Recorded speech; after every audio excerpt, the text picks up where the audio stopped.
రాజకీయాల్లోకి వస్తే దిమ్మ తిరిగిపోయే ఆదాయం వస్తుంది అనుకుంటున్నారు. ఒకప్పుడు పోలీసులను చూస్తే సామాన్యుడికి భయం, ఇప్పుడు పొలిటికల్ లీడర్స్ ని చూస్తే పోలీసులకు భయం. రౌడీలు గూండాలు చేరి రాజకీయాలను రణరంగంగా మారుస్తున్నారు.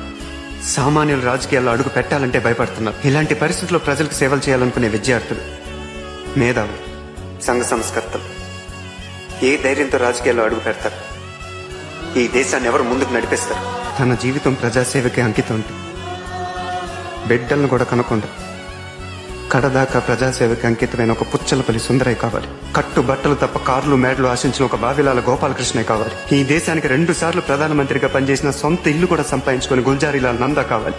శ్యామ్ ప్రసాద్ ముఖర్జీ, బిఆర్ అంబేద్కర్, లాల్ బహదూర్ శాస్త్రి, అబుల్ కలాం ఆజాద్, కామరాజ్ నాడార్, ప్రకాశం పంతులు వీళ్ళు కావాలి. సామాన్యంగా యువతరం దారి తప్పిందంటారు. నిజానికి దారి తప్పింది రాజకీయం.